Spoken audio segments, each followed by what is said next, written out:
mudou. E nós precisamos seguir essa mudança, atualizando o conhecimento em grupo para qualificar cada componente do nosso setor. Ele sendo integrador ou fabricantes de soluções para segurança e tecnologias.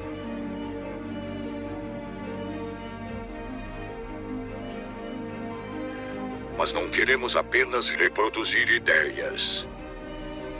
Queremos evoluir. Queremos avançar. Seja parte desse avanço. Seja CD.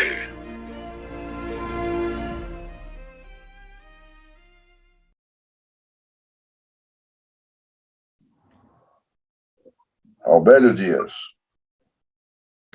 Muito boa tarde a todos, sejam bem-vindos a mais essa conversa, esse bate-papo de síndicos e síndicas arquitetando, hoje para falarmos de um tema que assombra ou assola todo síndico, que é uma preocupação que os gestores condominiais têm com relação à segurança. Então a gente vai estar debatendo aqui para entender a importância não só do tema, mas eu acho que da participação também das pessoas dentro desse sistema. E hoje a gente tem um convidado aqui muito especial, que é o Dr. Gustavo Mesquita, que tem uma longa experiência e vai compartilhar aqui com a gente toda a sua vivência, conhecimento e experiência.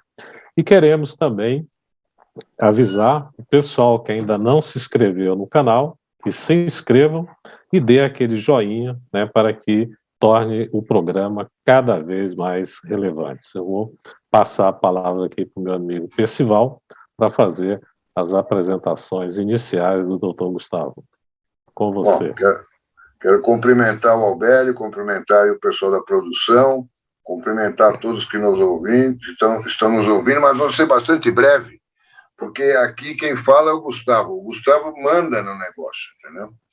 Ele é top nesse negócio. Eu queria agradecer a ele a presença, ele dispor o tempo dele aqui para atender a gente e passar o conhecimento que ele tem para nós, principalmente agora que ele, além de ser uma liderança jovem na polícia, dá para ver que ele é bastante jovem, e já com muita conquista nesse ramo, ele também agora resolveu expandir os seus limites de atuação e agora é candidato a deputado federal. Ele vai até falar disso depois, mas eu queria que ele contasse aqui para as pessoas que estão nos ouvindo quem é Gustavo Mesquita. Muito bem, boa tarde a todos. Boa tarde, Aurélio Dias, boa tarde, Percival Barbosa, boa tarde a todos que nos acompanham. Para mim é motivo de imensa honra, imensa alegria esse convite, essa oportunidade aqui da gente trocar ideias, na verdade, A gente sempre fala que quando a gente vai para tentar ensinar alguma coisa, na verdade a gente aprende muito mais, e eu tenho certeza que aqui será assim também, porque afinal de contas eu estou aqui com especialistas na área, estudiosos do tema, mas a intenção aqui é a gente tentar contribuir com alguma informação, com algumas recomendações sobre segurança, sobre prevenção de crimes, sobre esses crimes terríveis, que são os crimes a condomínios, porque quando a gente fala em crimes, roubos, furtos a condomínios, a gente está falando de roubo à residência, a crimes contra o lar das pessoas, contra as famílias, e para mim não há nada mais sagrado do que o nosso lar, E a gente ter que trabalhar com a hipótese, com o cenário de alguém, de um criminoso, entrando, invadindo o nosso lar, nosso ambiente comum, nosso condomínio, o lugar onde a gente mora, o lugar onde as nossas famílias residem, onde nossos filhos estão, é algo realmente assustador e que demanda todos os nossos esforços da sociedade, das pessoas que trabalham na área, dos síndicos, das síndicas, dos moradores desses locais e de nós, por parte do poder público, das forças de segurança.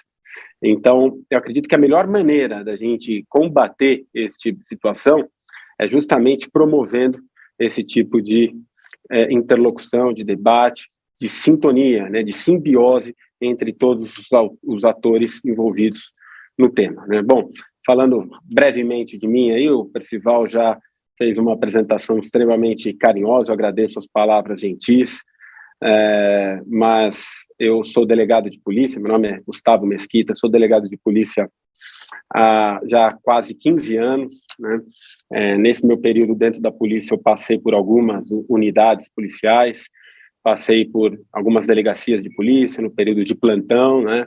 Cerca de 7 anos trabalhando em diversos plantões, distritos policiais da Zona Leste, mais especificamente. O plantão que é a grande clínica geral da polícia, é muito importante, né, a gente passar por esses locais, por essa atividade, porque é onde a gente se depara e tem contato com toda sorte, com todo tipo de mazela, com todo tipo de aflição dos cidadãos, né? Ninguém vai a uma delegacia de polícia buscar para trazer uma boa novidade, infelizmente, para trazer uma boa nova. Vai buscar uma solução, uma providência do Estado para alguma aflição que a pessoa está sofrendo, acabou de sofrer, e a gente tem a oportunidade de conviver e de tentar dar algum alento naquele momento para essas pessoas. Depois disso, eu fui convidado para atuar no DHPP, Departamento de Homicídios e Proteção à Pessoa.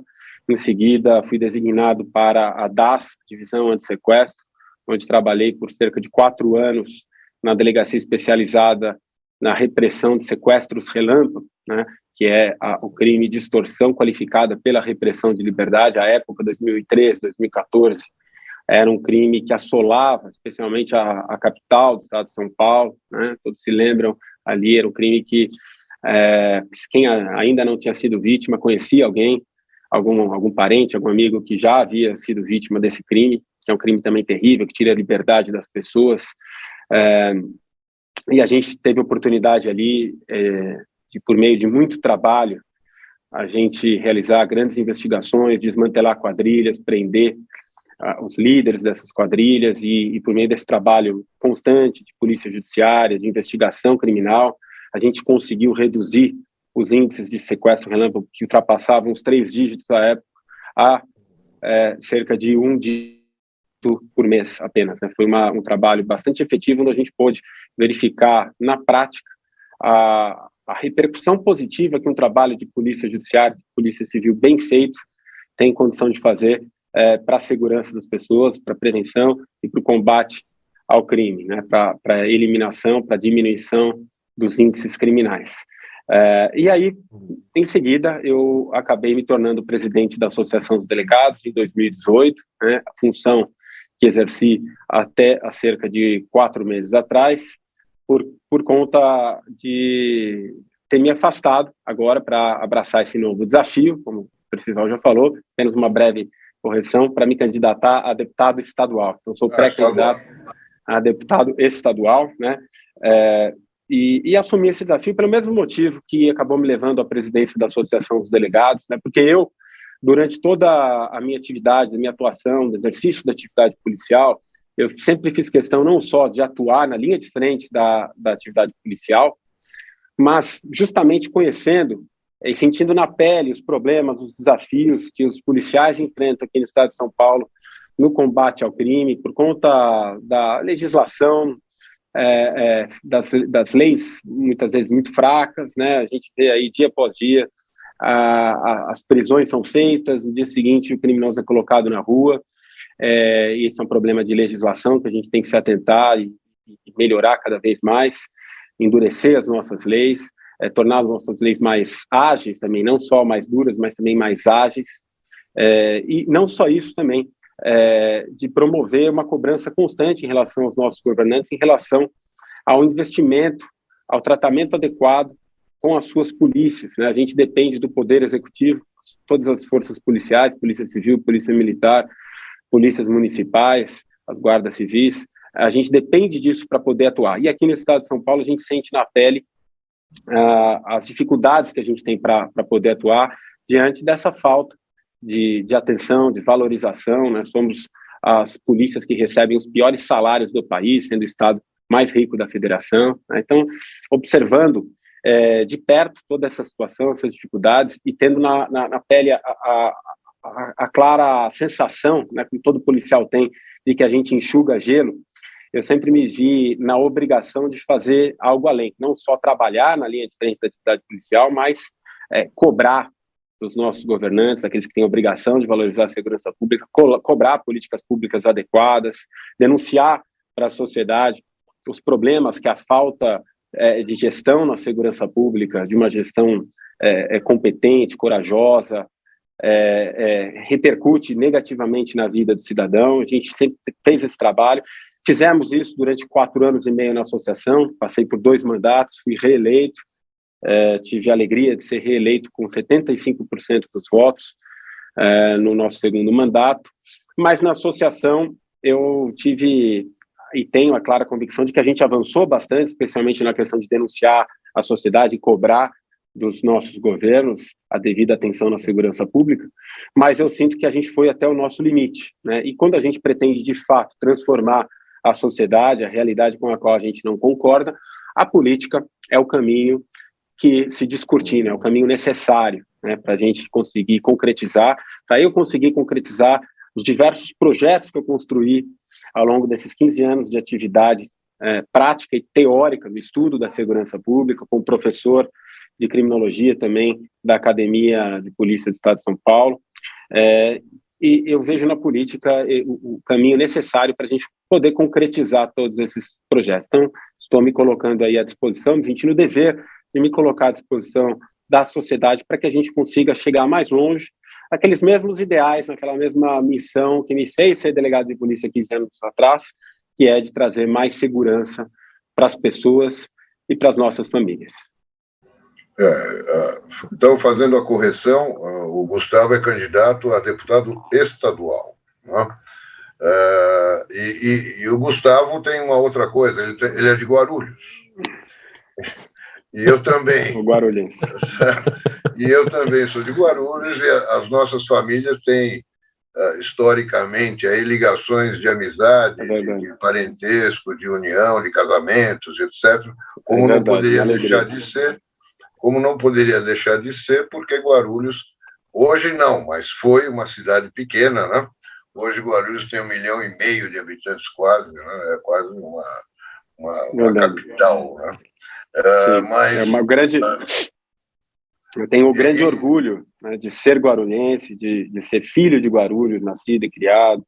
Toda a minha família, as nossas famílias, né, Percival, são lá na cidade. A gente deve à cidade tudo que a gente tem, que a gente conquistou, e eu me sinto no dever, inclusive, de retribuir para a nossa cidade tudo que ela nos deu, né? E esse é um grande motivo também, por eu ter sempre esse olhar, eu pretendo ter dentro da política esse olhar especial para a nossa cidade, para a nossa região, que poderia ser e deveria ser muito mais do que é, né? Nós precisamos reconquistar a nossa vocação de protagonismo que Guarulhos tem por natureza, né? A segunda arrecadação do Estado, sede do maior aeroporto da América Latina, capital da logística do Brasil, né? Ali passam todas as grandes rodovias do Estado passam por Guarulhos. O Guarulhos poderia ser muito mais do que é hoje, e isso também a gente vai buscar cada vez mais. E eu também tenho uma satisfação particular nesse ponto, de, até pelo nosso programa aqui, a gente divulgar guarulhenses que estão fazendo a diferença, tá certo? Que estão buscando algo maior, né? E, eventualmente, trazer coisas também para a cidade de Guarulhos. Então, muito obrigado, Gustavo, muito obrigado pela sua presença. Eu tenho uma experiência na área de segurança privada, né? Em termos de consultoria e projeto, de quase 20 anos, e atendendo muitos condomínios, indústrias, etc. E o Aubélio tem uma extensa experiência na área de gestão de condomínios, né? Essas coisas se complementam, tá certo? E a segurança hoje é uma preocupação diária, né? De todos os gestores de condomínios, como da população em geral, né? Porque o que a gente vem observando é um recrudescimento do crime, na verdade, né? O crime cada vez mais se organiza, né? O crime cada vez mais está ousado, né? Coisas que não se faziam há muito tempo atrás, hoje se faz de forma natural, né? Como se fosse normal, como se fosse tranquilo fazer isso, né? Então, essa é uma preocupação muito grande.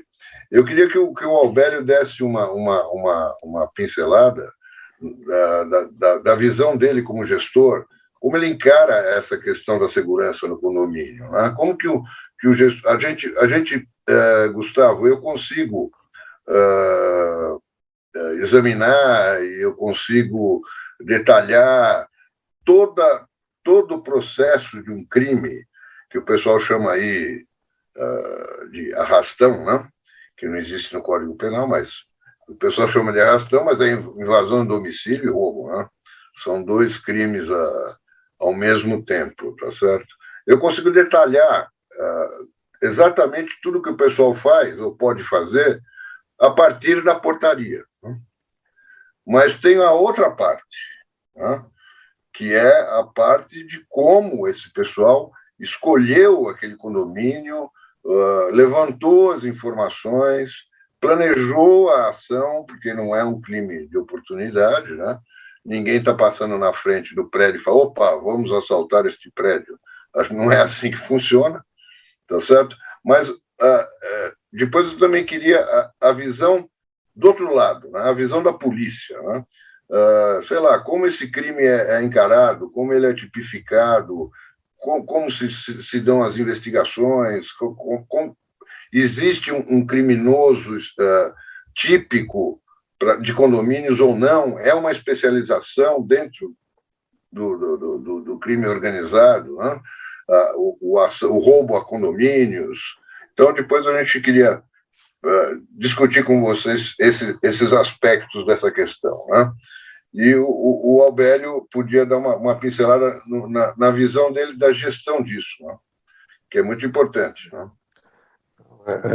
Ótima colocação, Percival. E eu queria, dentro desse contexto, fazer aqui uma colocação que eu também queria ouvir um pouco da análise do Dr. Gustavo nesse sentido, porque quando eu olho assim, para a sociedade brasileira, eu gosto de ver assim, um pouco da nossa história, né? Outro dia eu estava, um tempo atrás, lendo um livro da historiadora Lídia Schwartz, e ela me falou uma coisa que me chamou a atenção, quando ela disse que nós somos uma sociedade e não assumimos responsabilidade. Quer dizer, a gente transfere a responsabilidade para o outro, né? E o Roberto da Mata, por sua vez, ele tem aquele antropólogo, né? Ele tem aquele livro que chama assim, Você sabe com quem está falando? Quer dizer, ele fala assim que nós temos alergia a seguir regras, né? A seguir procedimentos, né? E eu vou generalizar um pouco também para a lei, né? Eu acho que parece que a gente tem uma certa dificuldade em cumprir a lei, né? Então, quando a gente olha assim, para o aspecto do condomínio, por exemplo, que aí você, às vezes, contrata uma empresa de segurança e, muitas vezes, a proposta que é apresentada, ela parece mais um projeto policial, assim, no seguinte sentido que eu quero dizer, porque aqui eu vou falar especificamente de Belo Horizonte, porque as empresas de segurança patrimonial, geralmente é um aposentado da Polícia Militar, que ele cria, nada contra, eu não estou me referindo a isso, mas eu estou me referindo ao aspecto do relacionamento, né, dessas pessoas, do preparo para o relacionamento com as pessoas do condomínio, porque às vezes os condôminos vê aquela presença ali como se o cara não tivesse fazendo nada, como se ele não soubesse se relacionar com as pessoas, que a gente ouve muito essa reclamação, né, de maus tratos por parte da pessoa que está ali, né? Então, a gente cria assim um ambiente e que quando você tem os procedimentos, né, para aquele sistema de segurança, ninguém quer cumprir, mas todo mundo quer a segurança. Então, eu queria te ouvir nesse aspecto, né, da gente não assumir responsabilidade, se a gente não gosta de cumprir lei, como que isso reflete, né, no dia a dia, né, da sociedade E o condomínio também é parte da sociedade, né? Quer dizer, e isso, às vezes, para a gente que é gestor, é complicado você lidar com essa situação, porque o maior interessado não quer fazer parte do processo de segurança. Eu queria te ouvir. Perfeito. Nesse Muito bom. sentido. Nossa, eu adorei aí suas considerações, porque tocou em alguns pontos que são muito caros para mim, né? Um deles, eu também sou estudioso da sociedade, das formas da gente gerir a nossa sociedade, das liberdades individuais, né? E como defensor, inclusive, do modelo de liberdades individuais, do Estado que assegure as liberdades individuais, eu também sou muito adepto da necessidade de nós darmos também ao cidadão não só a liberdade, mas aliada à liberdade tem que vir a responsabilidade, né? Todo Estado liberal, ele traz junto consigo a questão de assegurar a liberdade das pessoas, mas também, caminhando junto, a responsabilidade, né? Para aquele indivíduo que utilize mal a sua liberdade, a pena, a sanção deve ser severa e exemplar. Eu sou muito adepto a esse tipo de filosofia e de sociedade. Quando a gente estuda a sociedade brasileira, de fato que a gente observa, lá atrás, os livros de antropologia, e todos eles nos mostram que a nossa sociedade, a nossa herança, ela tem como raiz um Estado extremamente paternalista, né? Onde as pessoas acabam esperando do Estado toda e qualquer providência para os seus problemas, para as suas atividades, o que, em larga medida, obviamente que é correto, e o Estado tem as suas responsabilidades, sim, e falando em segurança pública, essa é e deve ser uma responsabilidade do Estado, sim, defendo isso, seja qual for o modelo de Estado adotado, a gente não pode transferir essa responsabilidade principal do Estado. Mas, de outro lado, a gente tem também o dever e a responsabilidade de cada cidadão também de cooperar com o Estado e fazer a sua parte para que a gente tenha, para que a gente promova uma segurança pública mais justa e eficaz, né? Essa é a única maneira de a gente construir um modelo de segurança pública eficaz, a gente combater impunidade, combater o crime, trazendo a responsabilidade também para as pessoas. E aí, trazendo essa questão para o problema do condomínio, você trouxe justamente um dos pontos já que eu gostaria de abordar aqui. Obviamente que a polícia, ela tem a sua responsabilidade, o seu dever, e aqui eu quero desde já fazer uma homenagem aqui aos colegas da 4ª Delegacia da Divisão de Patrimônio, lá do nosso Departamento de Investigações Criminais, o DEIC, que realiza um trabalho fantástico, a 4ª Delegacia, que é especializada em crimes contra condomínios, né, que faz um trabalho fantástico, tem diversos colegas aqui, por exemplo, o Dr. Sayeg, que é um grande colega meu, foi titular da delegacia há muito tempo, e todos os colegas que ocuparam, que vêm ocupando essa função, vêm realizando trabalhos importantes na questão da investigação criminal dos crimes contra condomínio, né. Mas, de outro lado, o que a gente percebe, e aí eu posso também falar um pouco com certo conhecimento de causa, pela minha experiência, porque eu resido em condomínios desde que nasci, né. Resido em prédios, e por todos os prédios que eu já passei, por todos os condomínios, eu já me deparei com essas dificuldades, inclusive eu próprio já tive o sabor de sofrer um furto na minha residência, né? E recentemente também no prédio que resido hoje, teve também lá uma invasão, um prédio que está ainda novo, né? Então tem muitos prestadores de serviço, e esse sempre é um foco de vulnerabilidade, esses prédios que ainda tem muita reforma, prédios recém-habitados, né? E naturalmente, os dispositivos, os sistemas, as equipes de segurança, elas ainda não estão consolidadas, todos esses fatores, então é sempre um ponto de vulnerabilidade maior que a gente tem que se atentar, né? Mas o que eu observo sempre é que falta, muitas vezes, por parte dos moradores, um compromisso real em fazer a sua parte, em entender o que é a segurança, né? Entender os deveres de cada um para promover a segurança, para promover uma prevenção melhor e mais adequada de crimes. Aqui a gente traga um exemplo que todos sabem, né? Que todos se deparam. Às vezes os moradores, quando eles chegam para entrar no seu condomínio, seja no carro, seja mesmo a pé, vamos dizer aqui no carro, né? E às vezes aquele morador está sem o o controle. E aí, eu já me deparei com situações, e porteiros que eu sempre converso relatam isso, que diante da recalcitrância do porteiro em abrir imediatamente o portão, muitas vezes aquele morador vai lá e chega a ofender o funcionário, o colaborador, porque, ora, como você não abriu para mim no momento... Mas veja, esse é o dever, né, do colaborador. É o dever de se certificar. Então, eu, quando chego no meu condomínio e eu tenho qualquer dificuldade para entrar porque ele não me reconheceu, obviamente que se ele demorou, porque ele não me reconheceu, e claro, é uma dificuldade, a gente tem que esperar, mas depois, geralmente, o colaborador, ele chega a pedir desculpas. Desculpas não, parabéns por você estar fazendo a sua parte, é sinal de que você está atento, está fiscalizando e está fazendo o que se espera de você. Então, esse é um ponto, né? Os moradores, eles não gostam desses dispositivos, de todos esses mecanismos, de todas essas atitudes que trazem mais segurança. A segurança, todos os dispositivos, os fatores que promovem segurança, isso seja em condomínio, seja em qualquer aspecto da vida, seja, por exemplo, a gente utilizar um celular, um computador, colocar um antivírus, todos os dispositivos de segurança, eles trazem ao mesmo tempo um certo transtorno maior, porque é para ser assim, é uma trava, né?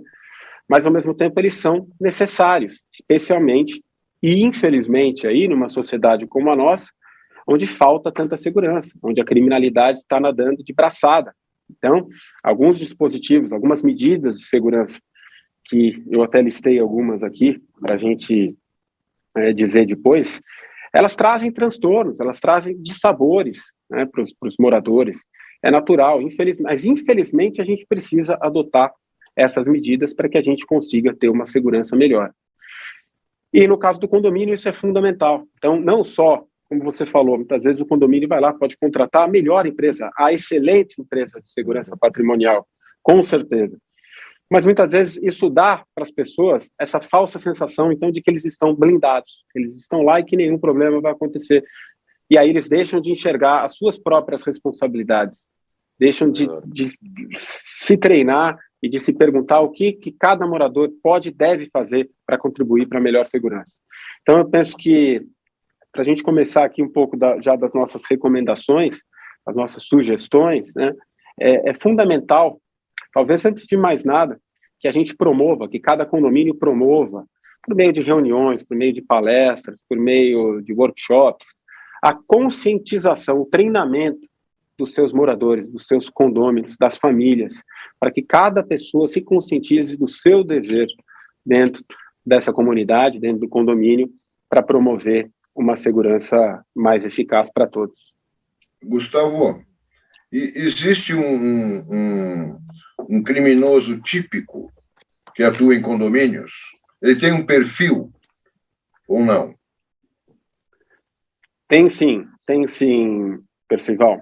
Claro que quando a gente fala sobre qualquer crime, a gente vai ter sempre a figura do criminoso de oportunidade, e a criminologia traz isso, né? Aquele criminoso que já diz o ditado, né? A ocasião faz o ladrão.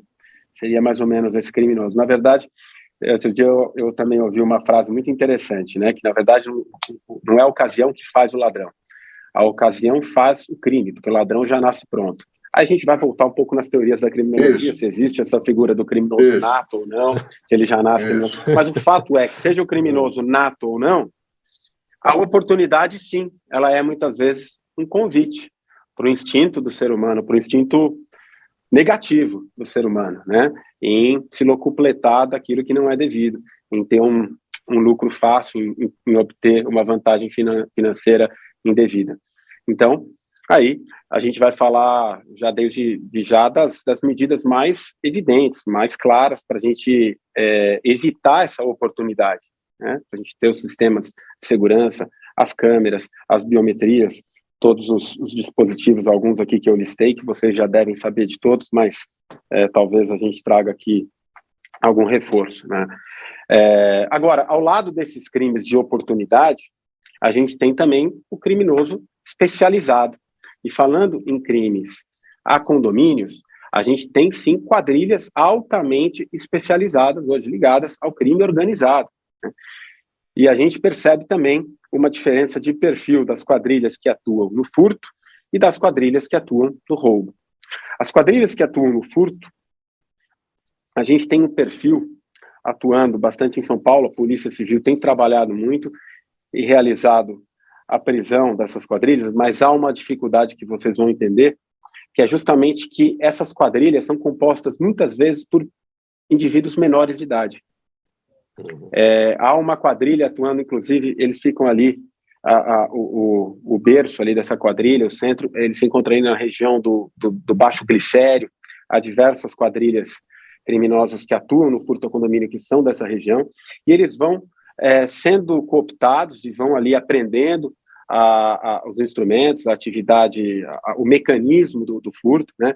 Então, geralmente são, inclusive, adolescentes, até bem apessoados, que sabem se portar, que sabem falar, porque um dos modus operandi que vocês devem conhecer dessas quadrilhas que fazem o furto é tocar ali, eles vão lá, tocam a campainha, eles se apresentam como um morador ou um amigo de um morador. Olha, eu sou amigo. Claro, aí a gente sabe que também vem as informações, muitas vezes, de dentro, daí a necessidade do controle, da fiscalização constante dos colaboradores, na admissão não só dos colaboradores do condomínio, mas também das residências, né? Esse controle, essa fiscalização, esse filtro é muito importante. Mas eles se apresentam muitas vezes ali, olha, eu estou buscando ali, sou amigo do fulano, né, morador de tal condomínio. Saber o nome é muito fácil, né, pelo cadastro, muitas vezes até os cadastros vazados, aí que a gente tem, os dados cadastrais, é fácil de se obter. E por meio dessa boa aparência, eles acabam ingressando de maneira voluntária. O porteiro vai lá, abre, né, espontaneamente, e a partir daí eles ingressam e praticam os furtos. É uma quadrilha, esse tipo de quadrilha que atua, eles não são, geralmente, ligados à violência. O furto é muito mais um crime de habilidade, né, do que de violência. Claro que sem contar a possibilidade de que, havendo a oportunidade assim, sendo necessário, eles podem também ser violentos, mas de uma maneira geral essas quadrilhas atuam muito mais com base na habilidade, no treinamento, na habilitação desse tipo de crime. São quadrilhas formadas por principalmente adolescentes, né? E aí a dificuldade da polícia, porque, voltando já para a questão das leis muito fracas, porque se a gente aprende um adolescente, por exemplo, pouco tempo depois a gente sabe que ele vai estar na rua, e até confiantes nessa impunidade que eles seguem continuando a praticar crimes, né? Já os roubos, eles são praticados por quadrilhas muito mais estruturadas, especializadas, mais ligadas ao crime organizado, e aí a gente vai ter uma estruturação maior de equipamentos, inclusive. Os roubos, eles são sempre muito bem planejados, são feitos também por quadrilhas especializadas nisso, eles praticam ações muito planejadas, estruturadas, ações ousadas, e que, uma vez ocorridas, é muito difícil da gente combater, da gente cessar essa prática criminosa, uma vez que já aconteceu. Então, daí a necessidade constante da gente entender cada crime, entender cada perfil de crime, de modalidade criminosa, e, a partir daí, construir as soluções, as medidas adequadas para cada tipo de crime. E eu trouxe aqui, inclusive, viu, pessoal, depois, justamente algumas sugestões em relação a cada tipo de crime, medidas de prevenção específicas para cada tipo de crime. Ótimo. Então, mas o criminoso, né, como você deve saber melhor do que eu, ele julga, nesse tipo de crime, né, ele julga o custo-benefício. Né? Há um investimento a ser feito para ele realizar uma ação criminosa dessa contra um condomínio. Certo? E, obviamente, ele tem que ter alguma certeza do benefício, né? Porque o custo é mais fácil de saber quanto vai ser, mas o benefício é, de certa forma, uma incógnita, né? O que ele vai achar dentro do condomínio, a não ser que ele tenha a informação antes. Né? E eu acho que eles buscam essa informação antes de fazer. Né? Com certeza. Bom, todo crime ele é fomentado por um binômio, né? São dois fatores que é a grande probabilidade da obtenção do proveito financeiro fácil, aliado à alta chance de impunidade. Quando a gente tem esses dois fatores trabalhando em conjunto, a gente vê os índices de determinada modalidade criminal crescer, como infelizmente tem crescido tanto os furtos como o roubo a condomínio, né? E aí, novamente, como você bem disse, em grande parte dos casos a gente sabe que as informações vêm justamente de dentro, né? O inimigo mora literalmente ao lado.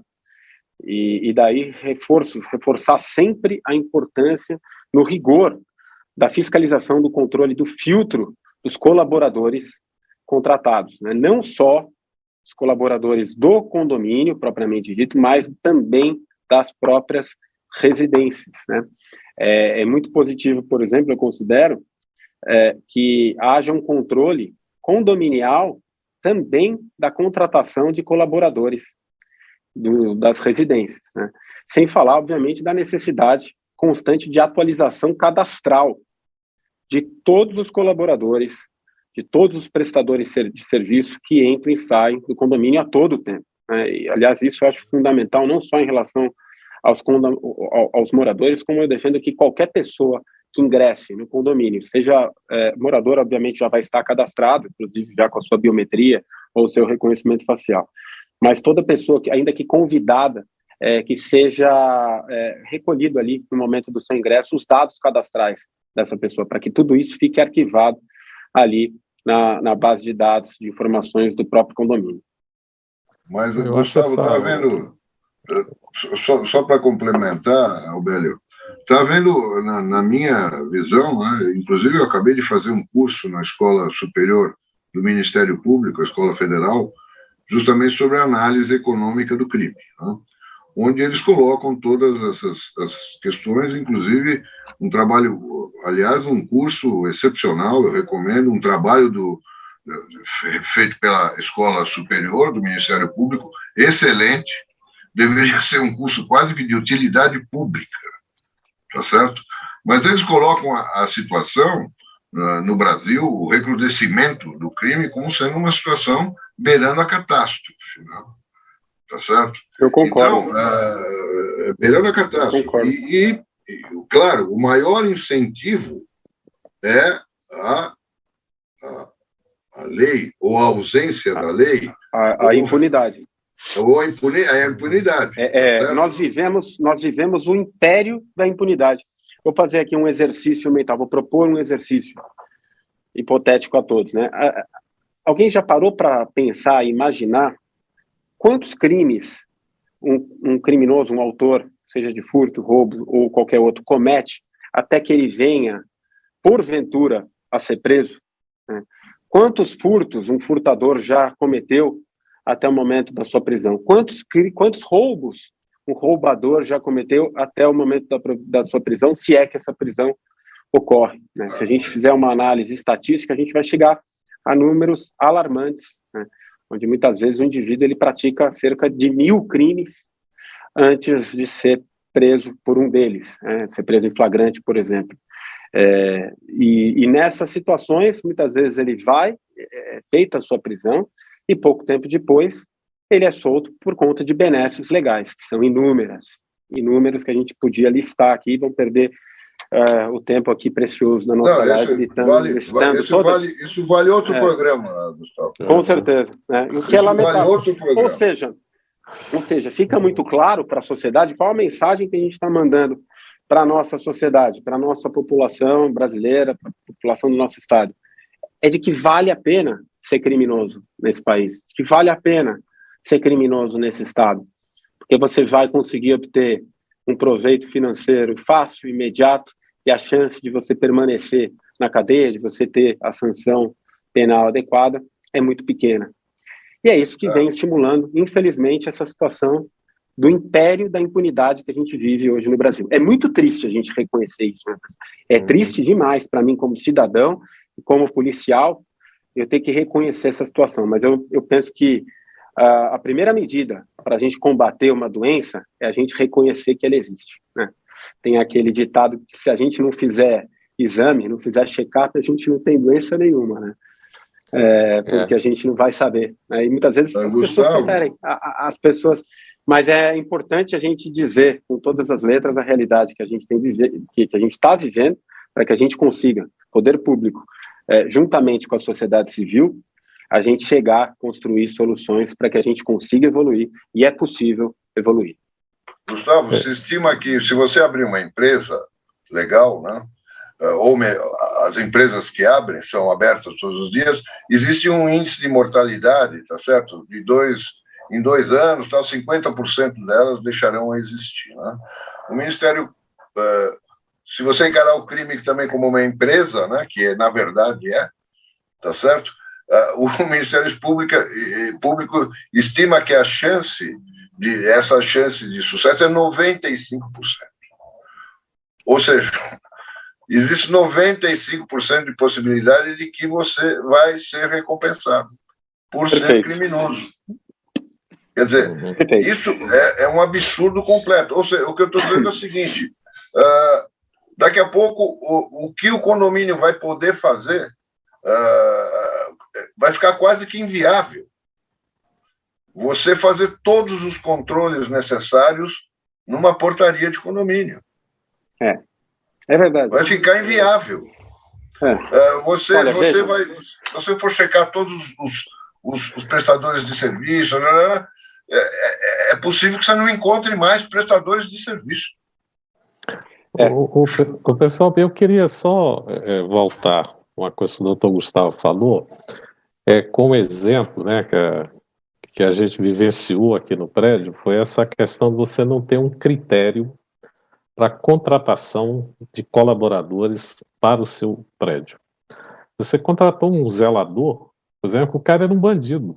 Ele deu cano, né, em vários moradores aqui. Depois se descobriu a ficha dele, quer dizer, o cara era um criminoso e estava aqui dentro. Aí você vê o seguinte, isso me chama a atenção.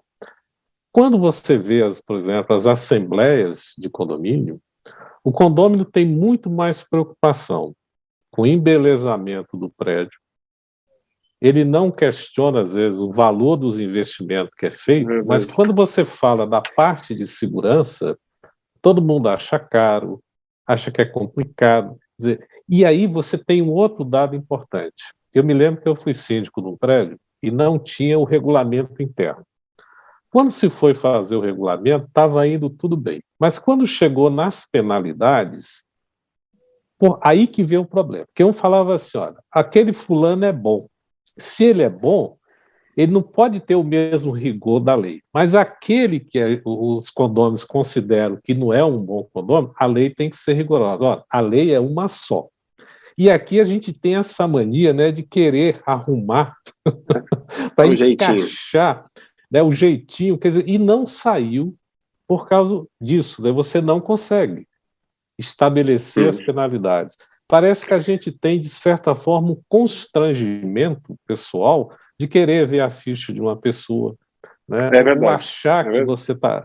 Eu acho que esse tipo também de comportamento atrapalha, né, esse ambiente, e é difícil você fazer esse gerenciamento. Quando ocorre um problema, por exemplo, aqui do prédio que eu moro, né, entraram 2 jovens, né, fizeram os furtos, roubaram, não aconteceu nada. Onde que caiu a culpa? Na portaria. Né, quer dizer, ali foi a parte mais fraca, mas ninguém assume nada. Essa para mim, uma questão assim, que eu acho da responsabilidade que o doutor Gustavo colocou, que a gente não traz isso, né, para o nosso lado. Isso eu acho assim. Perfeito. Você falando aí, eu me recordo da minha experiência pessoal, de fato, que eu já vivenciei tantas vezes e sigo vivenciando. Que quando eu vou nas assembleias do meu condomínio hoje e todas que eu já fui, é exatamente isso. Toda vez que a gente leva uma medida de segurança, um gasto, um investimento na segurança, o que a gente observa nitidamente é que há uma preferência, uma priorização de outras medidas de caráter de aformoseamento, de lazer, de bem-estar, que todas elas são importantes. Sim. Mas na minha concepção, Abélio, e eu acredito que deveria ser a concepção de todos, a prioridade 0 tem que ser sempre a segurança.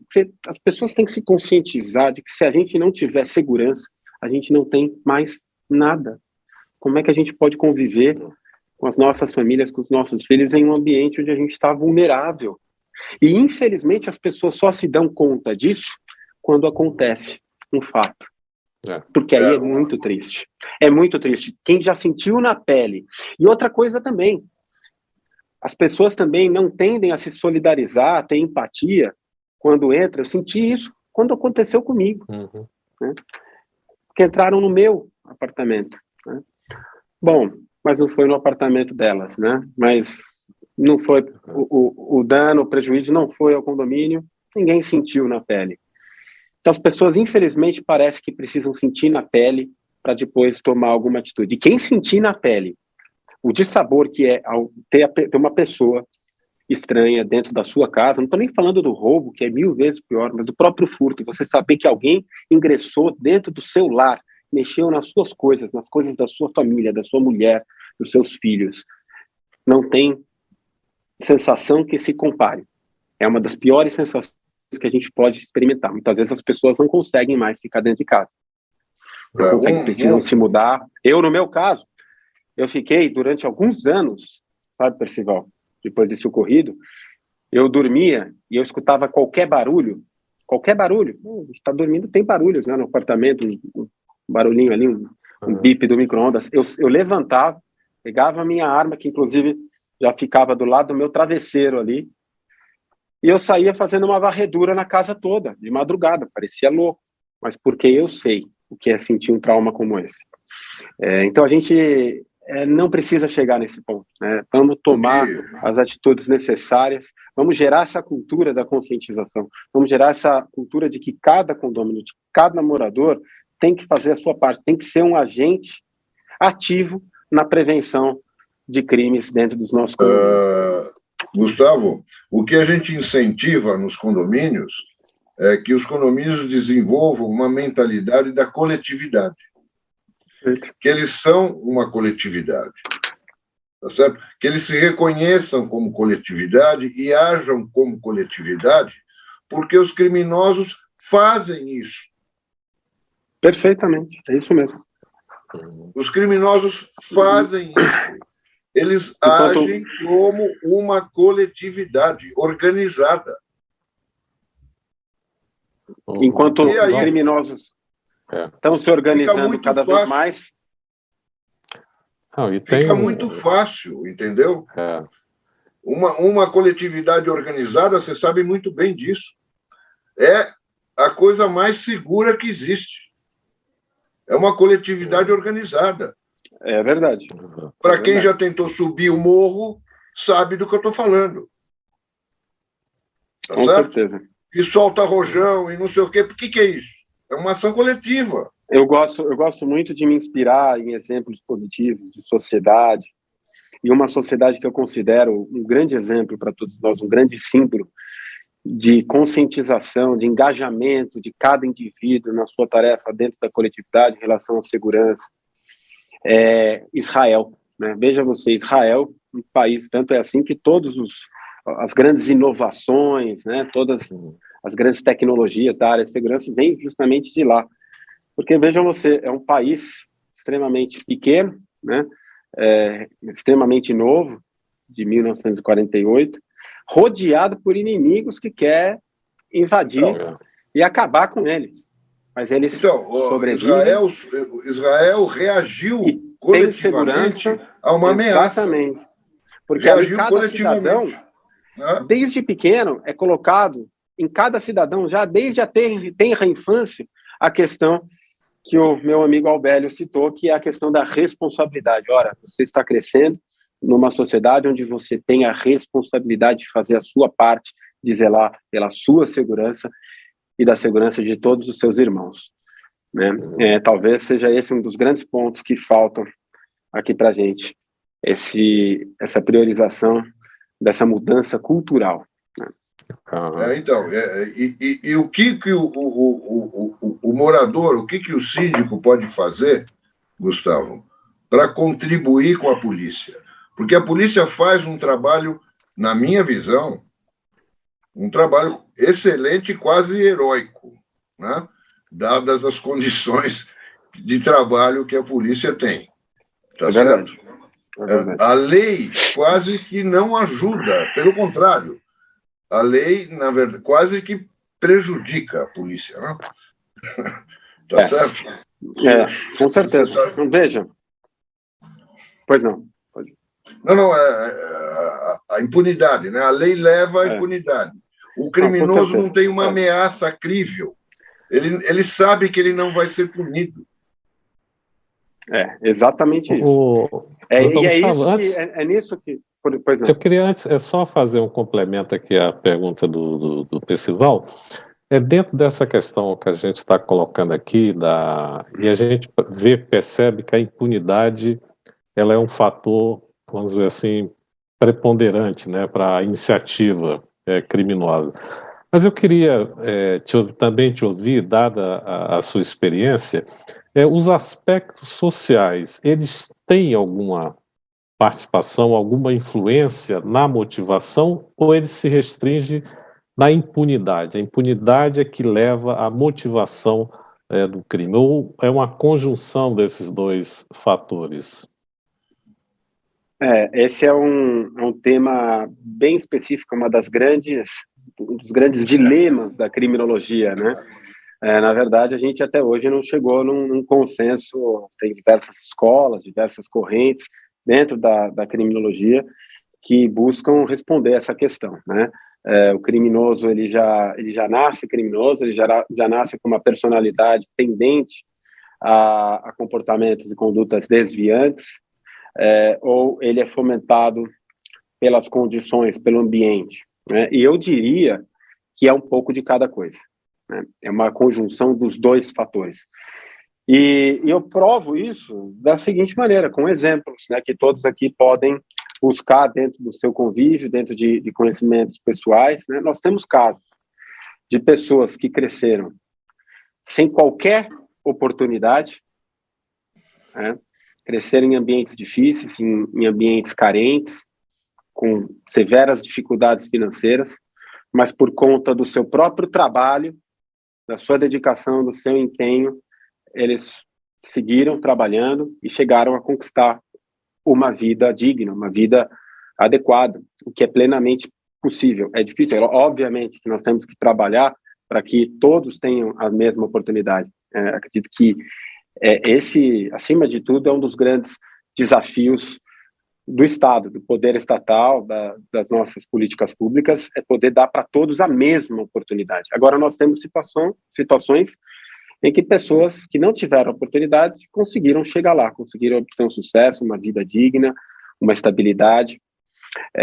E, de outro lado, também, nós temos situações de pessoas que nasceram em berço de ouro, como se diz, com todas as oportunidades possíveis, e que ainda assim seguiram praticando crimes e seguem praticando crimes. A gente vê isso dentro da própria política, né? Os criminosos de colarinho branco, que têm todas as condições, que têm uma vida abastada, que recebem altíssimos salários, altíssimos privilégios, mas que ainda assim seguem o caminho do crime, da corrupção, dos desvios, né? Porque essas pessoas não têm limites, são pessoas que, independentemente das oportunidades, elas vão seguir praticando crimes.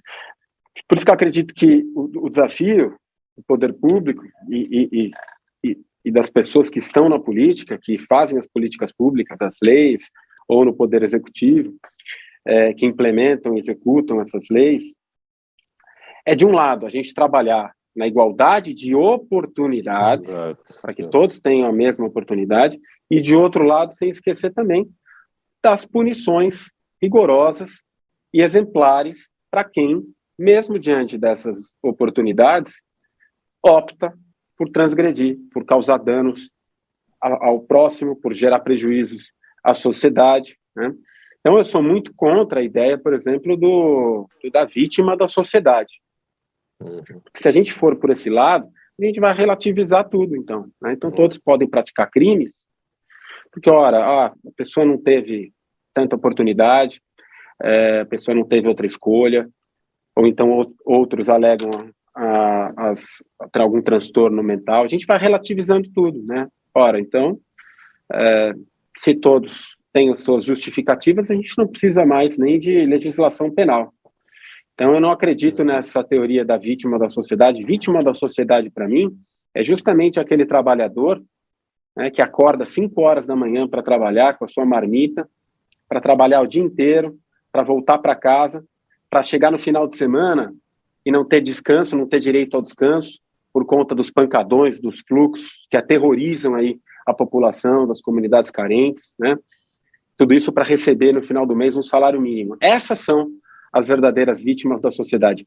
E quem mais sofre com a falta de segurança é justamente essa população mais carente. Porque essa população mais carente, o trabalhador que mais humilde, que vive nesses locais, nessas comunidades, muitas vezes ele não tem voz, ele não tem a quem pedir socorro, porque se ele pedir socorro, ele vai sofrer represálias, todos sabem onde ele mora, ele não pode se mudar, ele não tem condição, não tem dinheiro para investir num sistema de segurança, num circuito fechado de televisão, para subir os seus muros, para comprar um carro blindado. Então é por essas pessoas que estão hoje sem voz, sem possibilidade de pedir socorro, que a gente tem que olhar, trabalhar e lutar cada vez mais.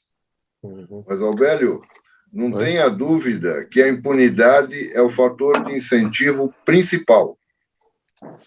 Não tenha dúvida disso.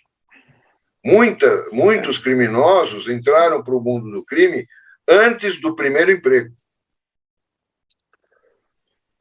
Tá? Não, sem dúvida. E a questão da impunidade, e aí a gente tem que trabalhar também diversos fatores para combater a impunidade. A gente tem, de um lado, as leis. A gente precisa de leis mais duras, leis que promovam uma persecução penal mais célere, mais ágil, mais eficiente, que eliminem as inúmeras benesses que nós temos hoje, de saída temporária, regime aberto, de saidinha de Dia das Mães, saidinha do Dia dos Pais, progressão de regime, dentre tantas outras. Progressão de regime. Da impossibilidade de prisão de segunda instância. Aí nós temos os recursos infinitos, né, que privilegiam justamente aquele criminoso que tem uma condição financeira melhor, porque tem condição de contratar um bom advogado, que, sabendo trabalhar bem o processo penal, vai arrastar essa condenação final ad infinitum, né? De modo que a gente vai ver, infelizmente, as prescrições acontecerem, e aí a impunidade, mais uma vez, está selada, né? E, de outro lado, também, cobrar os nossos governantes, que a gente tenha governantes realmente compromissados no investimento, no respeito com a segurança pública, né? Que não encarem a segurança pública como mero objeto de marketing, que é lembrado de 4 em 4 anos, para atender a interesses de ordem política, partidária, eleitoreira, né? Que tenham a coragem de enfrentar os problemas reais da criminalidade, as causas da criminalidade, que não estão somente na rua, mas muitas vezes estão invisíveis. Hoje, por exemplo, com o crime organizado, que não está na rua, o crime organizado está dentro dos grandes escalões do poder, dos grandes grupos econômicos, e para isso a gente precisa de uma polícia investigativa forte, né? Quando a gente fala em polícia civil, a polícia judiciária, a gente fala na investigação criminal e no combate à impunidade. Essa é um tipo de atividade que é insubstituível, porque é só por meio da polícia judiciária que a gente consegue gerar a certeza do crime. E tão importante ou mais do que o rigor do castigo é a certeza de que esse castigo irá ocorrer. Isso já dizia Beccaria, né, grandes pais da criminologia. A certeza da punição. E ele falava justamente da certeza do castigo, a certeza da punição. E a Polícia Civil, ela tem uma tarefa fundamental nesse sentido, que é por meio da atividade investigativa que a Polícia Civil realiza, que a gente consegue esclarecer as circunstâncias do crime, identificar o seu autor e encaminhá-lo para a devida punição, né? Hoje a Polícia Civil, infelizmente, atua fazendo o possível de acordo com os recursos que nós temos, como já dito aí, atua tirando leite de pedra, fazendo muito com o pouco que a gente recebe do Estado, e ainda assim conseguimos prestar um trabalho eficiente para a sociedade, mas o que nos frustra, enquanto policiais civis, é saber que a gente poderia fazer muito mais, né, pela sociedade, na investigação de crimes, na identificação de autores e, por consequência, no combate à impunidade, se a gente tivesse devido respeito, a devida atenção do Estado. O que acontece é que nem sempre os governantes, e isso ocorre aqui no Estado de São Paulo há mais de 30 anos, que nós estamos com o mesmo partido no poder, o investimento na polícia judiciária ele não traz recursos, ele não traz resultados eleitoreiros imediatos para aquele político que visa usar a segurança pública como marketing, né, porque a atividade da Polícia Civil ela é realizada de maneira velada, disfarçada, a investigação criminal ela tem que ser feita assim, então os policiais civis atuam descaracterizados, a paisana, as viaturas policiais civis, elas são também descaracterizadas, e isso não permite, então, aos governantes que buscam esse resultado de marketing, um apelo eleitoreiro tão grande, né? E, de outro lado, também, a polícia judiciária, a polícia civil bem fortalecida, bem respaldada, ela não só pode, como deve, se tornar uma pedra no sapato da má classe política, né? Porque a polícia civil ela é uma instituição de Estado, que ela deve atuar independentemente do governante de plantão e investigar quem quer que seja, independentemente do seu cargo, da sua posição social, né? Ao contrário, que a gente observa que, justamente, são políticos que sabem amordaçar essa atividade de polícia judiciária, de modo que essa má classe política, sempre fazendo essa ressalva e não generalizando, mas essa má classe política consegue permanecer exercendo aí as suas atividades, buscando os seus interesses escusos, sem a preocupação de serem investigados e presos como deveriam. E o que são organizados, né, o doutor Gustavo, né, pode ser um grupo pequeno, né, mas eles são muito bem organizados. Com certeza.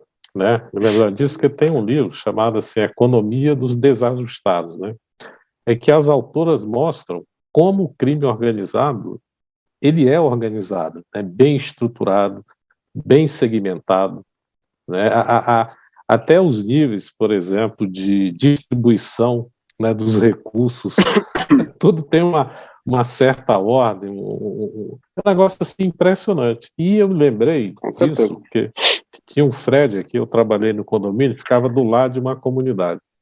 E eu conheci um rapaz chamado Fred do Sanduíche. E ele ficou famoso, dentro da comunidade, hoje ele virou palestrante, mas ele continua morando na comunidade. E ele me contou uma vez que ele estava com problema em fazer a contabilidade do negócio dele. Ele morava do lado de um chefe de um tráfico, né, de uma turma lá. E aí ele perguntou, falei, o que você tem? Estou achando que você está assim, meio preocupado. Ele falou assim, não, eu não consigo fazer essa contabilidade aqui, e partir da base. Não, pode vir aqui que eu vou te ensinar. Ele deu uma aula sobre contabilidade, porque o cara já está tão expert na área dele que ele consegue transmitir, né, o conhecimento dele, embora, claro, ele está de uma forma errada, mas eles têm essa estrutura. Por exemplo, eu vi os 4P do marketing, né, por exemplo, funcionando. Né, a forma como eles distribuem os locais para droga, a rapidez, né, que eles tinham um muro assim, eles enfiavam as drogas, o cara metia a mão, tudo esquematizado, numa rapidez, negócio impressionante. E aí você vê, né, Albélio, e eles têm um fator que é fundamental para o sucesso de qualquer atividade, que é a motivação. A motivação gerada pelos altos lucros, pelo lucro fácil, sim, pelas quantias astronômicas que eles recebem, coisa que, infelizmente, cada vez mais falta para os nossos policiais, apesar de que é importante a gente ressaltar sempre que a grande maioria dos policiais aqui do estado de São Paulo segue fazendo e cumprindo dignamente a sua missão, né? Mas é por conta do seu juramento, do seu desejo de cumprir com a sua missão, do seu juramento com a sociedade de combater o crime e proteger o cidadão. Mas se fosse depender da motivação real, do bem-estar, do reconhecimento da sociedade, do bem-estar que ele tem condição de dar para a sua família, infelizmente nós não teríamos nada, né? Os policiais hoje, eles trabalham por conta desse compromisso de cumprir com a sua missão. E daí a necessidade da gente olhar para o policial como um ser humano que tem suas necessidades, que tem as suas fraquezas, e que precisa ter as suas necessidades atendidas, né? Que precisa ser valorizado pela sociedade, né, doutor Gustavo? Mas também exatamente esse reconhecimento da sociedade, isso é muito importante, porque eu lembro que o Barack Obama teve um assessor que ele escreveu um livro, esqueci o nome, assim, Como os Pobres Podem Salvar o Capitalismo. Então ele dizia o seguinte, que nas comunidades mais pobres, você quer ser o que o olho vê. Então ele conta que quando ele morava na comunidade, chegou um cara do Goldman Sachs, né, para fazer uma palestra na comunidade dele, ele ficou tão encantado que ele falou assim, eu quero ser igual a esse cara. E eu vi, posteriormente, aqui na comunidade próxima, por exemplo, o cara do tráfico, ele chegava lá com aquele carrão, né, todo bem vestido, de óculos, e a meninada, aqueles meninos de 10 anos, que aí tem um negócio interessante. Por exemplo, aqui, o Estado, ele cuida bem da criança pequena, tem creche, tem tudo. Mas quando a criança chega aos 10 anos, a própria família acha que a criança não merece mais atenção. A própria família praticamente o deixa solto. E aí onde vem essa oportunidade que eu entendi que o senhor falou, essa questão da motivação e da coisa fácil, né? Mas, olha, isso é muito, muito interessante. Eu falo sempre da dicotomia entre o ser e o ter. O indivíduo hoje, o jovem, a criança, o adolescente, diante de uma condição de necessidade, essas pessoas que estão numa condição mais carente, muitas vezes eles não vislumbram mais, eles não têm mais a perspectiva do ser, porque o ser é relacionado ao futuro. Uhum. Quando a gente pensa em ser, e obviamente que aí, você falou das famílias, obviamente que nenhuma mãe quer que o seu filho siga um caminho onde ele vai ganhar a vida segurando um fuzil, né? Toda mãe sonha para o filho que ele seja um engenheiro, um médico, um advogado, ou enfim, qualquer outra profissão, dentre tantas profissões dignas que existem. Só um parênteses, Gustavo. Só um parênteses. Aliás, a expectativa de vida no crime é muito baixa. Então, justamente, e aí que está. Mas o indivíduo, diante da ausência da perspectiva do ser, que ele já não vislumbra qualquer futuro, ele vai focar no quê? No ter. Inclusive no adolescente e no jovem, o ter trabalha de uma maneira muito forte, porque ele observa um objeto de desejo, um celular, um relógio, um carro, uma moto, né? Um tênis. E ele não tem condição de ter imediatamente, mas aí ele tem uma alternativa diante dele que vai fornecer a possibilidade dele ter aquilo imediatamente, que é o crime.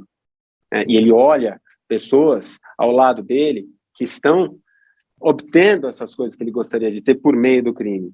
E aí, diante dessa situação do jovem, de formação da sua base moral, onde todo jovem, nós passamos por isso é inerente a todo jovem, tem uma base moral e de caráter ainda em formação, ainda mais frágil, é aí que ele opta pelo caminho do ter, que ele vai ter de maneira imediata. Mas o triste diante de tudo isso é que ele não percebe que no futuro, e o futuro vai existir de uma maneira ou de outra, né? Mas diante dessa perspectiva do ter instantâneo e do caminho do crime, ele vai ter, inevitavelmente, dois caminhos e dois futuros para ele, né, que são os dois Cs. É cadeia ou cemitério. Isso é muito triste, né? Não só pela vida que vai se perder, pelo futuro que se perde, mas por toda a família que vai ser destroçada, né? Quando a gente tem uma situação de um indivíduo dentro da família que segue por esse caminho do crime, é toda a família que se perde, toda a família que sofre e é destroçada nesse processo. Então, é muito triste a gente ver isso acontecendo de uma maneira generalizada no nosso país, no nosso estado, e a gente precisa fazer alguma coisa contra isso. Porque eu considero que a situação está caminhando para uma catástrofe, Gustavo. Você tem razão. Você tem toda a razão. Está caminhando, a porcentagem da população que está envolvida, isso está caminhando para uma catástrofe se a gente não se conscientizar do que é necessário fazer para combater isso. Né? Uhum. E é um esforço de toda a sociedade. Exatamente. Sim. Acho que mudar essa coisa que o doutor Gustavo falou, essa percepção cultural, né? Essa forma da gente ver as coisas que tem que mudar. A gente, como cidadão, porque aí tem uma coisa que é interessante, quer dizer, quando a gente olha, quer dizer, o que faz sentido a nossa existência, o que nós fazemos, é o outro. Por exemplo, tudo isso que o doutor Gustavo acabou de falar, não faz sentido ele fazer para ele, né? Você está fazendo por causa do outro, a existência do outro, o outro que precisa, quer dizer, a gente é um complemento, né, como sociedade, né? Quer dizer, um depende do outro, quer dizer, a gente tem que entender isso e trabalhar dessa forma. né? Porque não faz sentido a gente trabalhar para a gente fazer tudo para a gente. Eu não vejo sentido nenhum, né? Mas quando a gente entende a importância do outro, é fundamental para a gente construir uma sociedade, né? E essas coisas também que para mim é marcante, que o doutor Gustavo falou, as discussões, os diálogos, as palestras no ambiente condominial, esse espírito de coletividade, né, que o Percival falou, isso é fundamental e tem que ser trabalhado. Dá trabalho? Dá. Tudo dá trabalho a gente fazer, mas tem que se fazer, né? Se fosse assim, o senhor já tinha desistido há muito tempo, né, da sua carreira, se você não tivesse ou não acreditasse que é possível transformar, né? Se a gente não acredita que é possível transformar, que é possível mudar, aí acaba tudo, né? Sem dúvida. É uma questão de propósito, né? E é o propósito que dá sentido à nossa vida, à nossa existência. Eu escolhi, de fato, como propósito, como missão, eu trabalhar e lutar para trazer mais segurança para as pessoas, porque para mim a segurança, ela está ligada intimamente, ela é um instrumento fundamental para a gente atingir e assegurar um dos bens mais preciosos que todos nós temos e nascemos e recebemos ao nascer, que é a liberdade. E essa liberdade a gente tem perdido cada vez mais. A gente vive sob falsas sensações de liberdade, porque a liberdade real nós já não temos. Agora, de outro lado, sempre, essa liberdade deve vir sempre acompanhada de responsabilidade. Liberdade não é a gente fazer tudo o que a gente quer no momento em que a gente quiser. Pelo contrário, a gente conseguir se portar de maneira consciente e racional, controlando os nossos instintos e, sobretudo, sem atingir a esfera de liberdade do próximo. Esse é o grande desafio e é por isso que a gente tem que trabalhar. É que sem segurança, Gustavo, não vai existir futuro. Pelo menos um futuro civilizado. Não vai existir nada. A segurança é a base de tudo. Agora, sempre também é importante ressaltar, quando a gente fala em segurança, a imagem que vem para as pessoas de maneira direta, né, é a questão da repressão policial. Então, a gente tem essa imagem, por exemplo, na política, criou-se esse jargão, a bancada da bala, né? Eu sou um pouco contrário a isso, porque acredito que quem está dentro da política, quem vai para um parlamento, ocupar um cargo eletivo qualquer, um mandato político, defendendo a bandeira da segurança, tem que ter um discurso que vá muito além do mero tiro, porrada e bomba, né? Do bandido bom é bandido morto. Sempre costumo dizer que não tenho nada contra bandido morto, caso assim seja necessário, caso assim ele mereça, diante de uma situação, por exemplo, de legítima defesa, de estrito cumprimento do dever legal.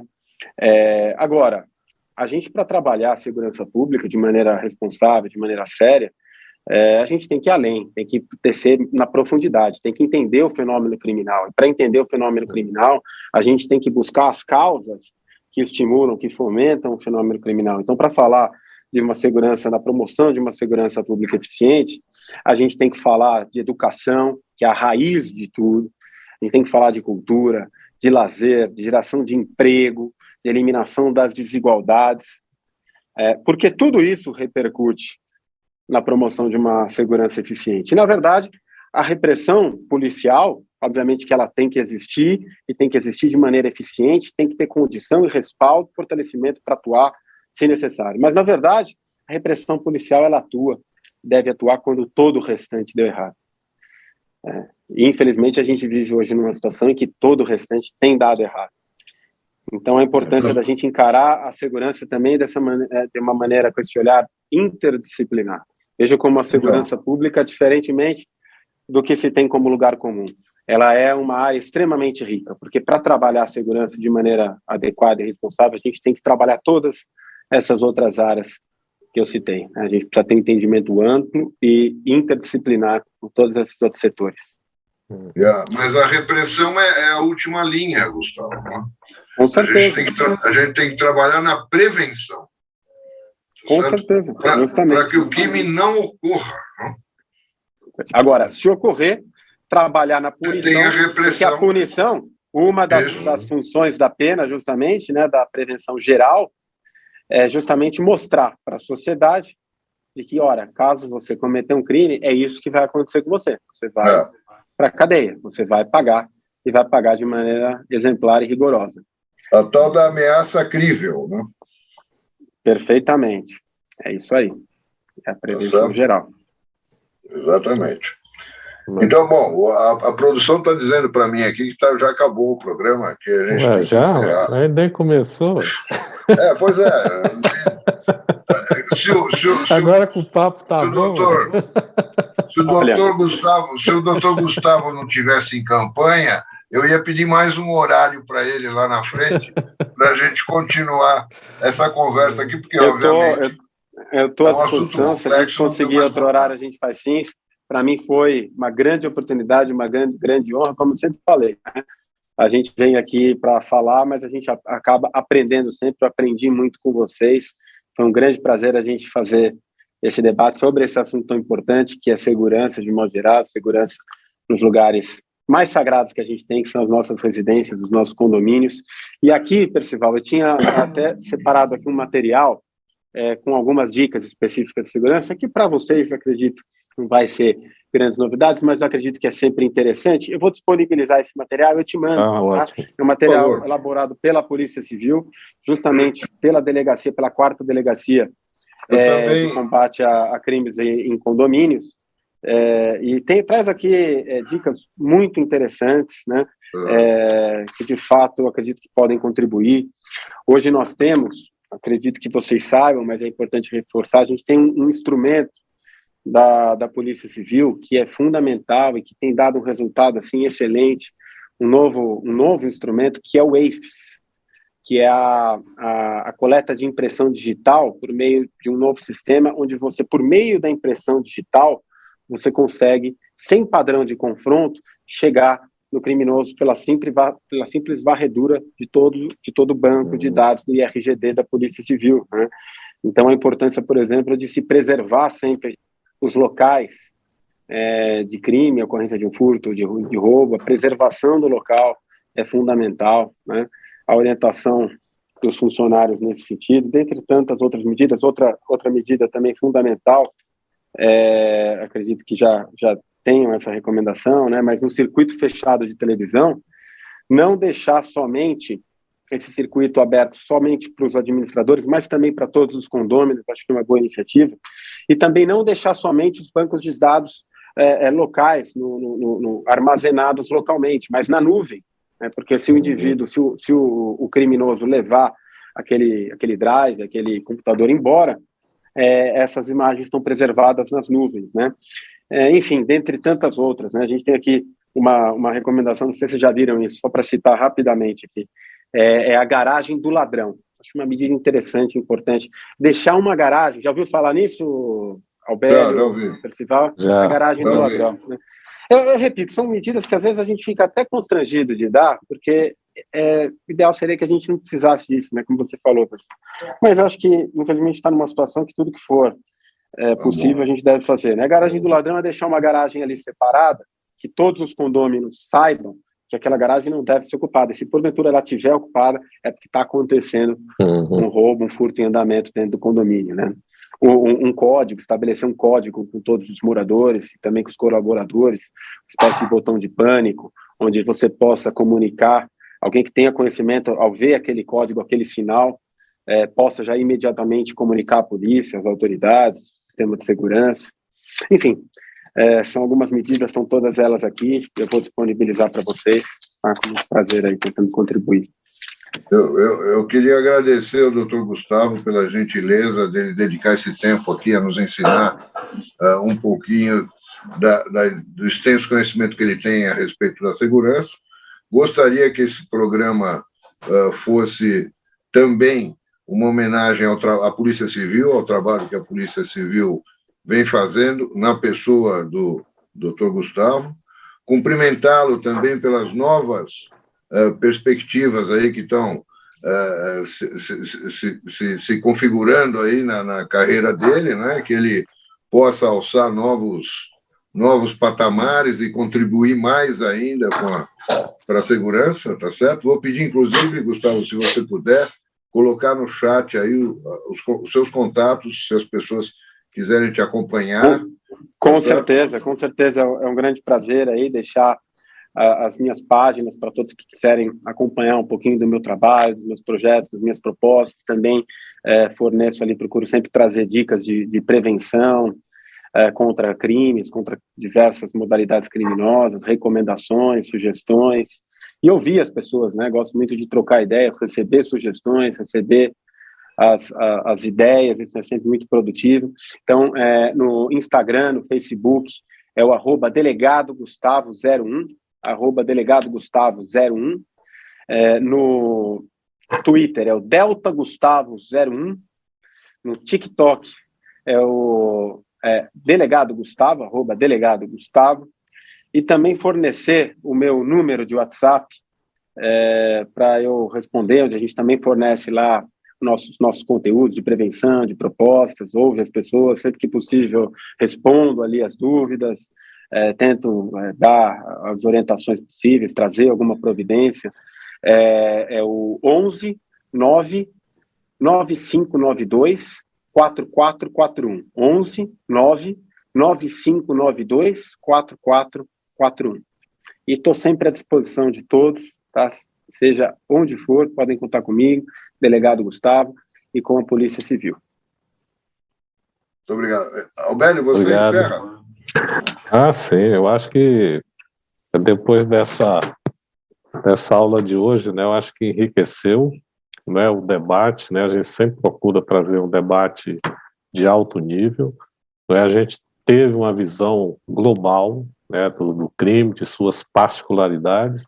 Eu acho que isso contribui muito, né, para o mercado condominial, onde os síndicos também precisam aprender constantemente, porque você administrar uma propriedade não é só fazer aquela coisa básica, né, exige conhecimento, exige dedicação, e eu acho que essa exposição do Dr. Gustavo contribui muito para o conhecimento e para o enriquecimento, né, do que a gente deve aprender, né, para fazer uma boa gestão condominial. Eu agradeço muito, nós vamos divulgar, né, também essa live de hoje.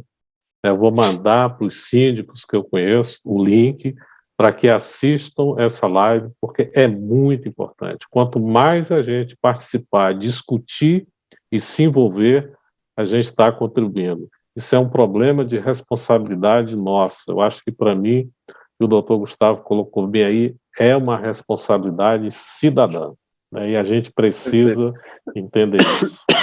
Muito obrigado por tudo. Eu que agradeço. Eu que agradeço. Gustavo, muito obrigado. Prazer. Muito obrigado. Um grande prazer e uma honra. E boa sorte. Agradeço. Estamos à disposição. Até a próxima. Boa sorte. Vamos marcar a próxima. Obrigado. Fica com Deus. Sucesso. Um abração. Até mais.